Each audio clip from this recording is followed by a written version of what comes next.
एक समय की बात है। एक छोटे से शांत गांव में बजरंग नाम का एक राम भगवान का भक्त रहता था।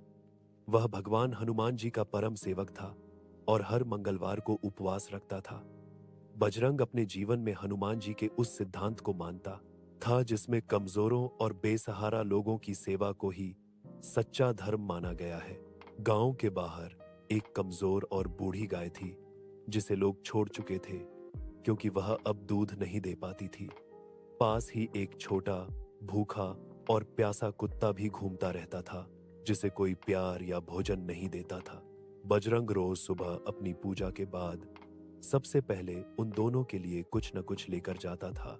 एक दिन वह गाय के लिए हरे पत्ते और गुड़ लाया और कुत्ते के लिए मीठे फल। अगले दिन वह गाय को पानी पिलाता और कुत्ते को रोटी खिलाता।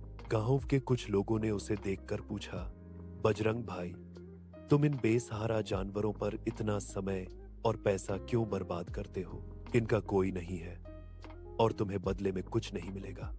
बजरंग ने मुस्कुराते हुए कहा, भाई, मैं यह सब इसलिए करता हूं क्योंकि मेरा यह कर्तव्य है। इन्हें खाना पीना कराना हमारी जिम्मेदारी है। इनका कोई नहीं है, पर परमपिता परमेश्वर तो सबके हैं। जिस तरह हनुमान जी ने बिना किसी स्वार्थ के भगवान राम की सेवा की, उसी तरह हम मनुष्यों को भी इस धरती पर हर प्राणी की निस्वार्थ सेवा करनी चाहिए। इस बेसहारा गाय और इस नन्हे कुत्ते में मुझे प्रभु की ही झलक दिखाई देती है। इनकी सेवा से मुझे जो शांति मिलती है वही मेरे लिए सबसे बड़ा फल है। उसकी सेवा से प्रभावित होकर धीरे धीरे गांव के अन्य लोगों भी जानवरों की सेवा करने लगे। यह कहानी हमें सिखाती है कि भगवान की भक्ति का असली अर्थ निस्वार्थ सेवा है।